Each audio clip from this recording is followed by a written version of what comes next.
নমস্কার, আমি বিপ্লব কুমার শীল। সত্যম শিবম সুন্দরম ইউটিউব চ্যানেলে আপনাদের সবাইকে স্বাগত। আমরা আজকে শ্রীমদ্ ভগবদ গীতা যথাযথ এর প্রথম অধ্যায় বিষাদ যোগ পড়ব। প্রথম অধ্যায় শ্লোক 1 এর অনুবাদ। ধৃতরাষ্ট্র জিজ্ঞাসা করলেন, হে সঞ্জয়, ধর্মক্ষেত্রে যুদ্ধ করার মানুষের সমবেত হয়ে আমার পুত্র এবং পাণ্ডুর পুত্রেরা তারপর কি করল? তাৎপর্য: ভগবদ গীতা হচ্ছে বহুজন পঠিত ভগবদ তত্ত্ববিজ্ঞান, যার মর্ম গীতা মাহাত্ম্যে বর্ণিত হয়েছে। যেখানে বলা হয়েছে ভগবদ গীতা পাঠ করতে হয় ভগবত তত্ত্বদর্শী কৃষ্ণ ভক্তের তত্ত্বাবধানে। ব্যক্তিগত দৃষ্টিভঙ্গির পরিপ্রেক্ষিতে গীতার বিশ্লেষণ করা কখনোই উচিত নয়।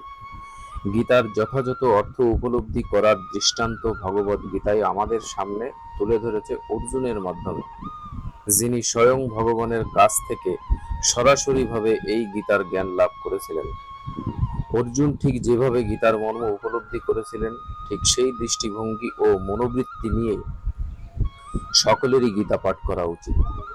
তাহলেই গীতার যথার্থ মর্ম উপলব্ধি করা সম্ভব। সৌভাগ্যবশত যদি কেউ গুরু পরম্পরা সূত্রে শ্রীমদ্ ভগবদ গীতার মন গড়া ব্যাখ্যা ব্যতীত যথাযথ অর্থ উপলব্ধি করতে পারেন, তবে তিনি সমস্ত বৈদিক জ্ঞান এবং পৃথিবীর সব রকমের শাস্ত্র জ্ঞান আয়ত্ত করতে সক্ষম হন। ভগবদ গীতা পড়ার সময় আমরা দেখি অন্য সমস্ত শাস্ত্রে যা কিছু আছে তা সবই ভগবদ গীতায় আছে। উপরন্তু ভগবদ গীতায় এমন অনেক বস্তু আছে যা আর কোথাও নেই। এটি হচ্ছে গীতার মাহাত্ম্য, এবং এই জন্যই গীতাকে সর্বশ্রেষ্ঠ শাস্ত্র বলে অভিহিত করা হয়। গীতা হচ্ছে পরম তত্ত্ব দর্শন, কারণ পরমেশ্বর ভগবান শ্রীকৃষ্ণ নিজেই এই জ্ঞান দান করে গেছেন। মহাভারতে বর্ণিত ধৃতরাষ্ট্র ও সঞ্জয়ের আলোচনার বিষয়বস্তু হচ্ছে ভগবদ গীতার মহৎ তত্ত্বদর্শনের মূল উপাদান। এখানে আমরা জানতে পারি যে এই মহৎ তত্ত্বদর্শন প্রকাশিত হয়েছিল কুরুক্ষেত্রের রণাঙ্গনে, যা সুপ্রাচীন বৈদিক সভ্যতার সময় থেকেই পবিত্র তীর্থস্থান রূপে খ্যাত। ভগবান যখন মানুষের উদ্ধারের জন্য এই পৃথিবীতে অবতরণ করেছিলেন, তখন এই পবিত্র তীর্থস্থান তিনি নিজে পরম তত্ত্ব সমন্বিত এই গীতা দান করেন।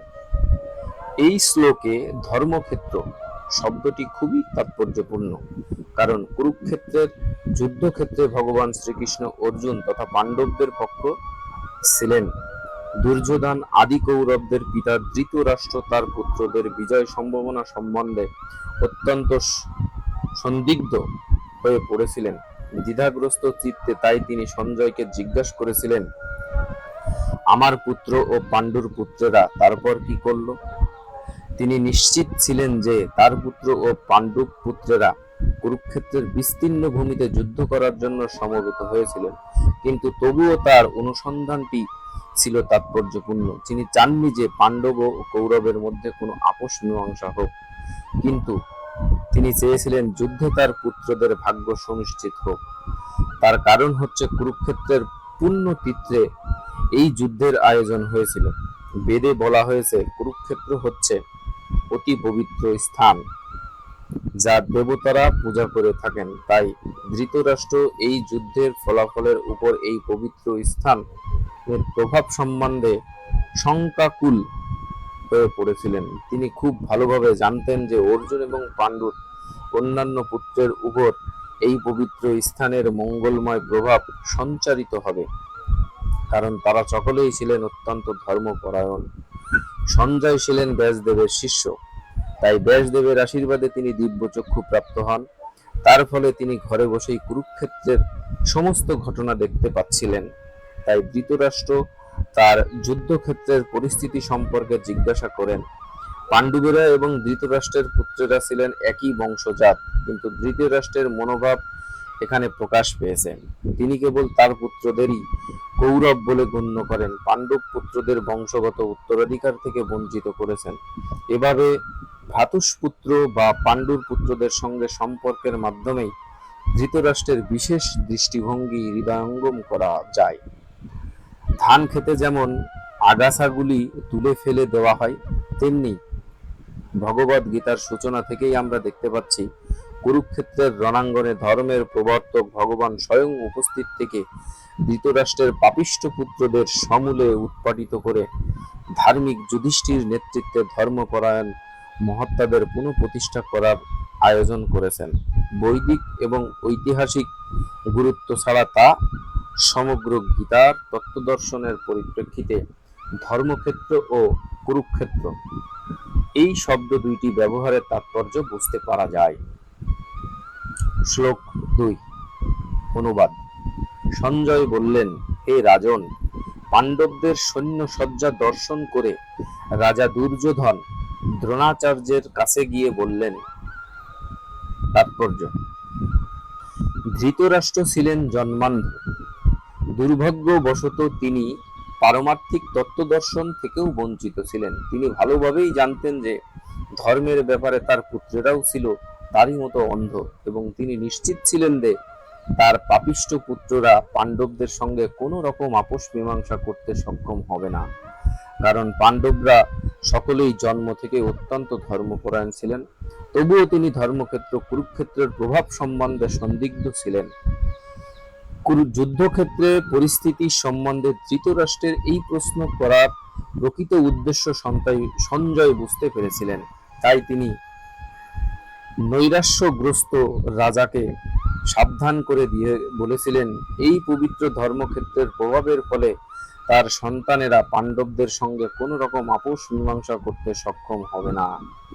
সঞ্জয় তখনই ধৃতরাষ্ট্রকে বললেন যে তার পুত্র দুর্যোধন ও পাণ্ডবদের মহৎ সৈন্য সজ্জা দর্শন করে তার বিবরণ দিতে তৎক্ষণাৎ সেনাপতি দ্রোণাচার্যের কাছে উপস্থিত হলেন। দুর্যোধনকে যদিও রাজা বলা হয়েছে, তবুও সেই সংকটময় অবস্থায় তাকে তার সেনাপতির কাছে উপস্থিত হতে দেখা যাচ্ছে। এর থেকে আমরা বুঝতে পারি চতুর রাজনীতিবিদ হওয়ার সমস্ত গুণগুলি দুর্যোধনের মধ্যে বর্তমান ছিল। কিন্তু পাণ্ডবদের মহতী সৈন্য সজ্জা দেখে দুর্যোধনের মনে যে মহাভয়ের সঞ্চার হয়েছিল, তা তিনি তার চতুরতার আবরণে ঢেকে রাখতে পারেননি। শ্লোক 3 অনুবাদ। হে আচার্য, পাণ্ডবদের মহান সৈন্যবল দর্শন করুন, যা আপনার অত্যন্ত বুদ্ধিমান শিষ্য দ্রুপদের পুত্র অত্যন্ত দক্ষতার সঙ্গে ব্যূহের আকার রচনা করেছেন। তাৎপর্য: চতুর কূটনীতিবিদ দুর্যোধন মহৎ ব্রাহ্মণ সেনাপতি দ্রোণাচার্যকে তার ভুল ত্রুটিগুলো দেখিয়ে দিয়ে তাকে সতর্ক করে দিতে চেয়েছিলেন। পঞ্চ পাণ্ডবের পত্নী দ্রৌপদীর পিতা দ্রুপদ রাজাদের সঙ্গে দ্রোণাচার্যের কিছু রাজনৈতিক মনোমালিন্য ছিল। এই মনোমালিন্যর ফলে দ্রুপদ এক যজ্ঞের অনুষ্ঠান করেন এবং সেই যজ্ঞের ফলে তিনি বর লাভ করেন যে তিনি এক পুত্র লাভ করবেন, যে দ্রোণাচার্যকে হত্যা করতে সক্ষম হবে। দ্রোণাচার্য এই বিষয়ে সম্পূর্ণভাবে অবগত ছিলেন, কিন্তু দ্রুপদ তার সেই পুত্র ধৃষ্টদ্যুম্নকে যখন অস্ত্র শিক্ষার জন্য তার কাছে প্রেরণ করেন, তখন উদার হৃদয় সত্যনিষ্ঠ ব্রাহ্মণ দ্রোণাচার্য তাকে সব রকমের অস্ত্র শিক্ষা এবং সমস্ত সামরিক কলাকৌশলে গুপ্ত তথ্য শিখিয়ে দিতে কোনো দ্বিধা করেননি।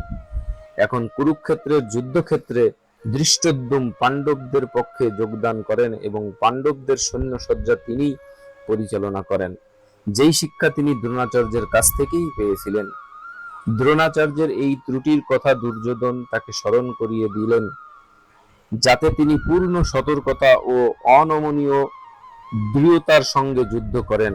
দুর্যোধন মহৎ ব্রাহ্মণ দ্রোণাচার্যকে এটিও মনে করিয়ে দিলেন যে পাণ্ডবদের, বিশেষ করে অর্জুনদের বিরুদ্ধে যুদ্ধ করতে তিনি যেন কোনো রকম কোমলতা প্রদর্শন না করেন।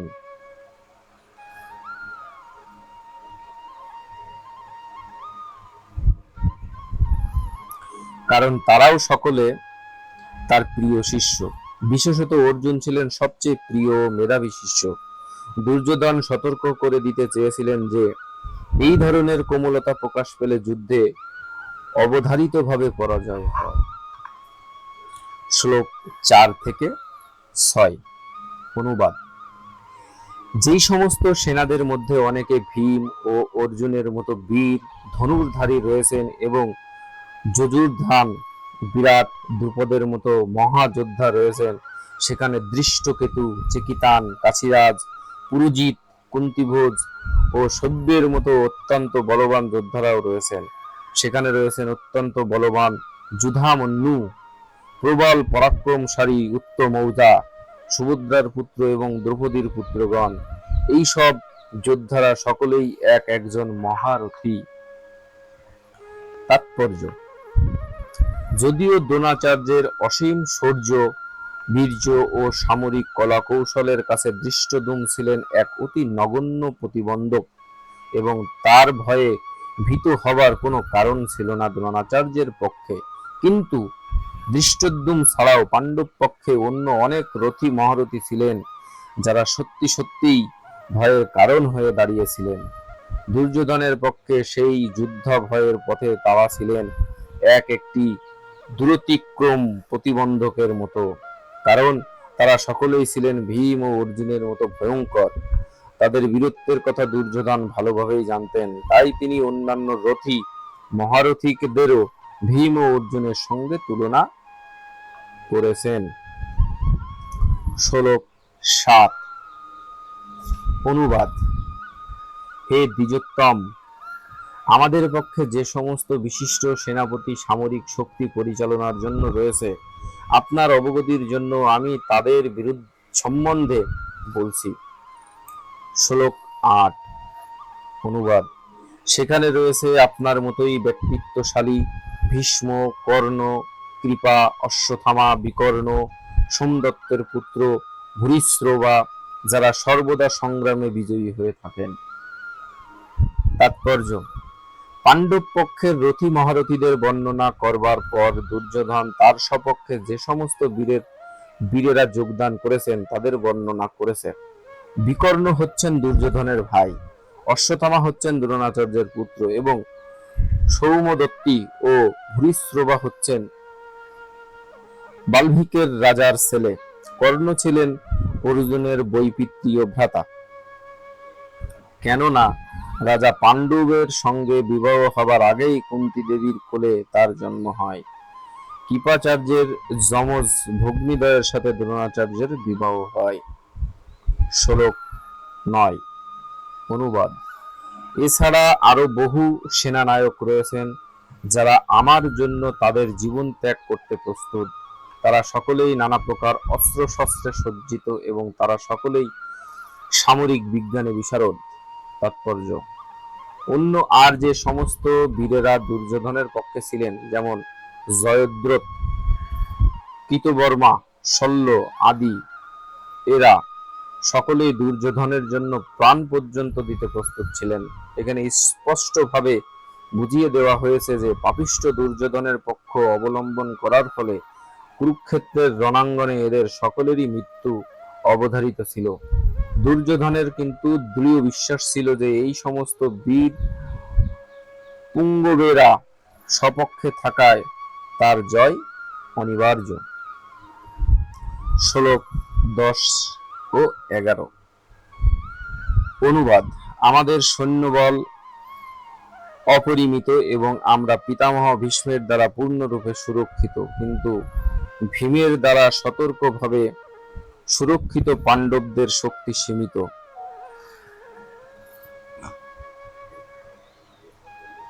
এখন আপনারা সকলে সেনাব্যূহের প্রবেশ পথে নিজ নিজ গুরুত্বপূর্ণ স্থানে স্থিত হয়ে পিতামহ ভীষ্মকে সর্বতোভাবে সাহায্য প্রদান করুন। তাৎপর্য: এখানে দুর্যোধন পাণ্ডব পক্ষ ও কৌরব পক্ষের সামরিক শক্তির তুলনা করেছেন। পিতামহ বীরশ্রেষ্ঠ ভীষ্মদের রক্ষণাবেক্ষণাধীন অমিত শক্তিশালীকে এক সৈন্যবাহিনী ছিল দুর্যোধনের সপক্ষে, অপরপক্ষে পাণ্ডবদের সৈন্যবাহিনী ছিল সীমিত এবং তার সেনাপতি ছিলেন ভীমসেন, যার শৌর্য, বীর্য, সৈন্য পরিচালনার ক্ষমতা পিতামহ ভীষ্মদেবের তুলনায় ছিল নিতান্তই নগণ্য। দুর্যোধন চিরকালই ভীমের প্রতি ঈর্ষান্বিত ছিল, কারণ সে জানতো যে যদি তাকে কোনোদিন মরতে হয় তবে ভীমের হাতেই মৃত্যু হবে। কিন্তু ভীষ্মের মতো বিচক্ষণ ও দুর্ধর্ষ যোদ্ধা তার পক্ষের সেনাপতি থাকায় সে নিশ্চিতভাবে ধরে নিয়েছিল জয় তার হবেই। দুর্যোধনের প্রতিটি কথাতেই বোঝা যাচ্ছে যুদ্ধ জয় সম্বন্ধে তার মনে কোনোই সংশয় ছিল না। ভীষ্মের শৌর্যবীর্যের প্রশংসা করার পরে দুর্যোধন বিবেচনা করে দেখলেন অন্যেরা মনে করতে পারেন তাদের শৌর্যবীর্যের গুরুত্ব লাঘব করে হেয় করা হচ্ছে, তাই তার স্বভাব সুলভ কূটনৈতিক চাতুরীর সাহায্যে সেই পরিস্থিতির ভারসাম্য বজায় রাখার জন্য সে উপরোক্ত কথাগুলি বলেছিল। এভাবে সে মনে করিয়ে দিল যে ভীষ্মদেব যত বড় যোদ্ধাই হন তিনি বৃদ্ধ হয়ে পড়েছেন এবং সব দিক থেকেই তাই ভীষ্মদেবকে তাদের সকলকেই রক্ষা করা উচিত। যুদ্ধ করতে করতে যদি তিনি কোনো একদিকে এগিয়ে যান তাহলে শত্রুপক্ষ তার সুযোগ নিয়ে অন্য দিক থেকে আক্রমণ করতে পারে। তাই অন্য বীরপুঙ্গবেরা যাতে নিজ নিজ স্থানে অধিষ্ঠিত থেকে শত্রু সৈন্যকে ব্যূহভেদ করতে না দেয় তার গুরুত্ব সম্বন্ধে দ্রোণাচার্যকে দুর্যোধন মনে করিয়ে দিয়েছিল। দুর্যোধন স্পষ্টতই অনুভব করেছিল যে কুরুক্ষেত্রের যুদ্ধে তার জয়লাভ সম্পূর্ণ নির্ভর করছে ভীষ্মদেবের উপর। দুর্যোধনের দৃঢ় বিশ্বাস ছিল সেই যুদ্ধে ভীষ্মদেব ও দ্রোণাচার্য তাকে সম্পূর্ণভাবে সহযোগিতা করবেন, কারণ সে আগেই দেখেছিল যখন হস্তিনাপুরের রাজসভায় সমস্ত রাজপুরুষের সামনে দ্রৌপদীর বস্ত্রহরণ করা হচ্ছিল তখন তাদের প্রতি অসহায় দ্রৌপদীর আকুল আবেদনে সাড়া দিয়ে তারা একটি কথাও বলেননি। যদিও দুর্যোধন জানত তার দুই সেনাপতি পাণ্ডবদের বেশ স্নেহ করতেন, কিন্তু তার বিশ্বাস ছিল যে পাশা খেলার নিয়ম অনুসারে তারা যেন তাদের স্নেহ প্রবণতা বর্জন করেছিলেন, এই যুদ্ধেও তারা তাই করবেন। শ্লোক 12 অনুবাদ। তখন কুরু বংশের বৃদ্ধ পিতামহ ভীষ্ম দুর্যোধনের হর্ষ উৎপাদনের জন্য সিংহের গর্জনের মতো অতি উচ্চ নাদে তার শঙ্খ বাজালেন। তাৎপর্য: কুরু রাজবংশের পিতামহ দুর্যোধনের হৃৎকম্পন অনুভব করতে পারে তার স্বভাব সুলভ করুণার বশবর্তী হয়ে তাকে উৎসাহিত করবার জন্য সিংহনাদে তার শঙ্খ বাজালেন। পরোক্ষভাবে শঙ্খধ্বনির মাধ্যমে তিনি তার হতাশাচ্ছন্ন পৌত্র দুর্যোধনকে জানিয়ে দিলেন যে এই যুদ্ধে জয়লাভ করার কোনো আশাই তার নেই, কারণ ভগবান শ্রীকৃষ্ণ ছিলেন তার বিপক্ষে। তবুও ক্ষাত্রধর্ম অনুসারে জয় পরাজয়ের কথা বিবেচনা না করে যুদ্ধ করাই তার কর্তব্য এবং এই ব্যাপারে তিনি কোনো রকম অবহেলা করবেন না, সেই কথা তিনি দুর্যোধনকে মনে করিয়ে দিলেন। শ্লোক 13 অনুবাদ। তারপর শঙ্খ, ভেরী, প্রণব, অনক, ঢাক, গোমুখ, সিংহাসমূহ হঠাৎ একত্রে ধ্বনিত হয়ে এক তুমুল শব্দের সৃষ্টি হলো। শ্লোক 14 অনুবাদ। অন্যদিকে শ্বেত অশ্বযুক্ত এক দিব্য রথে স্থিত শ্রীকৃষ্ণ ও অর্জুন উভয়ে তাদের দিব্য শঙ্খ বাজালেন। তাৎপর্য: ভীষ্মদেবের শঙ্খের সঙ্গে বৈসাদৃশ্য দেখিয়ে শ্রীকৃষ্ণ ও অর্জুনের শঙ্খকে দিব্য বলে অভিহিত করা হয়েছে। এই দিব্য শঙ্খধ্বনি ঘোষণা করল যে কুরুপক্ষের যুদ্ধ জয়ের কোনো আশাই নেই, কারণ ভগবান শ্রীকৃষ্ণ পাণ্ডব পক্ষে যোগদান করেছেন। জয়স্তু পাণ্ডুপুত্রাণাং যেষাং পক্ষে জনার্দন। পাণ্ডবদের জয় অবধারিত, কারণ জনার্দন শ্রীকৃষ্ণ তাদের পক্ষে যোগ দিয়েছেন। ভগবান যে পক্ষে যোগদান করেন সৌভাগ্য লক্ষ্মীও সেই পক্ষেই থাকেন, কারণ সৌভাগ্য লক্ষ্মী সর্বদা তার পতির অনুগামী। তাই বিষ্ণু বা শ্রীকৃষ্ণের দিব্য শঙ্খধ্বনির মাধ্যমে ঘোষিত হলো যে অর্জুনের জন্য বিজয় ও সৌভাগ্যের প্রতীক্ষা করছে। তাছাড়া যে রথে চড়ে দুই বন্ধু শ্রীকৃষ্ণ ও অর্জুন কুরুক্ষেত্রের যুদ্ধে অবতীর্ণ হয়েছিল তা অগ্নিদেব অর্জুনকে দান করেছিলেন। এবং সেই দিব্য রথ ছিল সমগ্র ত্রিভুবনের সর্বত্রই অপরাজেয়। শ্লোক 15। অনুবাদ।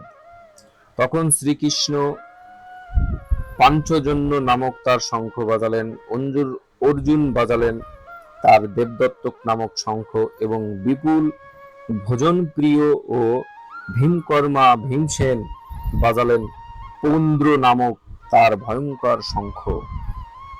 তাৎপর্য: শ্রীকৃষ্ণ এই শ্লোকে ঋষিকেশ বলা হয়েছে, যেহেতু তিনি হচ্ছেন সমস্ত ঋষিক বা ইন্দ্রিয়ের ঈশ্বর। জীবেরা হচ্ছে তার অবিচ্ছেদ্য অংশ, তাই জীবদের ইন্দ্রিয়গুলিও হচ্ছে তার ইন্দ্রিয় সমূহের অবিচ্ছেদ্য অংশ। নির্বিশেষবাদীরা জীবের ইন্দ্রিয় সমূহের মূল উৎস কোথায় তার হদিশ খুঁজে পায় না, তাই তারা সমস্ত জীবের ইন্দ্রিয়বিহীন ও নির্বিশেষ বলে বর্ণনা করতে তৎপর। সমস্ত জীবের অন্তরে অবস্থান করে ভগবান তাদের ইন্দ্রিয়গুলিকে পরিচালিত করেন, তবে এটি নির্ভর করে আত্মসমর্পণের মাত্রার উপর, এবং শুদ্ধ ভক্তের ক্ষেত্রে তার ইন্দ্রিয়গুলিকে ভগবান প্রত্যক্ষভাবে পরিচালিত করেন। এখানে কুরুক্ষেত্রের যুদ্ধক্ষেত্রে অর্জুনের দিব্য ইন্দ্রিয়গুলিকে ভগবান সরাসরিভাবে পরিচালিত করেছেন, তাই এখানে তাকে ঋষিকেশ নামে অভিহিত করা হয়েছে। ভগবানের বিভিন্ন কার্যকলাপ অনুসারে তার ভিন্ন ভিন্ন নাম আছে, যেমন মধু নামক দানবকে সংহার করার জন্য তার নাম মধুসূদন। গাভীহ ইন্দ্রিয়গুলিকে আনন্দ দান করেন বলে তার নাম গোবিন্দ।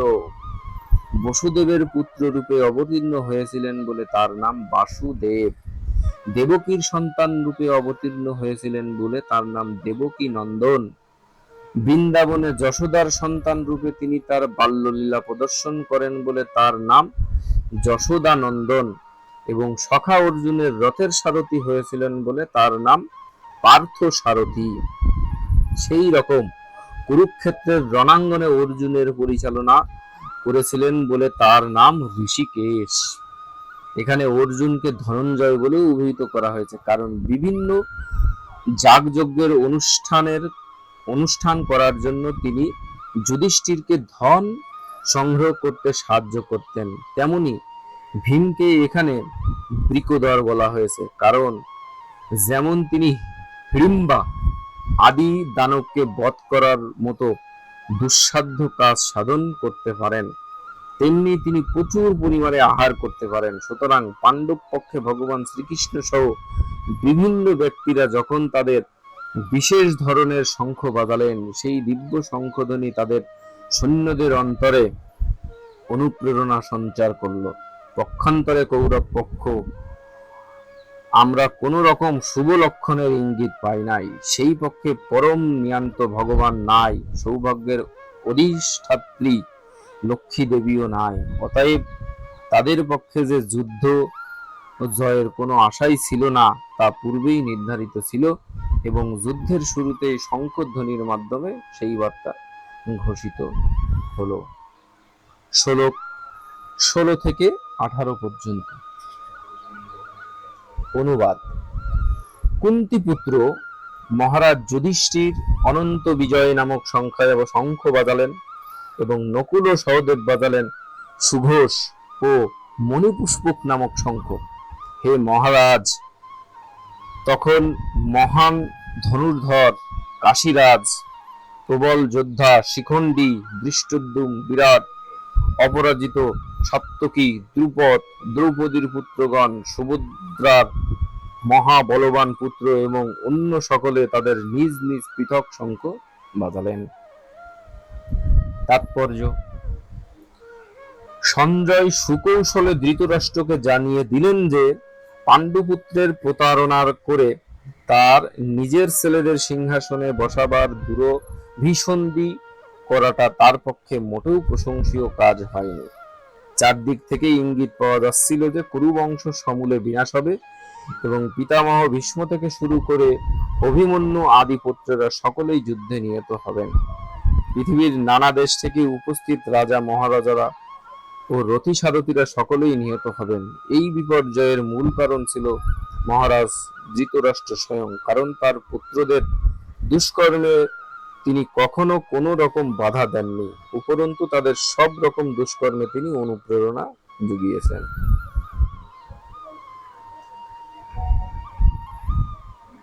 আজকে আমাদের শ্রীমদ্ ভগবদ গীতা যথাযথ পাঠের এখানেই সমাপ্তি করছি। যদি আমাদের এই পাঠটি ভালো লেগে থাকে তাহলে চ্যানেলটি সাবস্ক্রাইব করে দেবেন এবং সনাতনী ভাইদের কাছে শেয়ার করে ছড়িয়ে দেবেন। নমস্কার।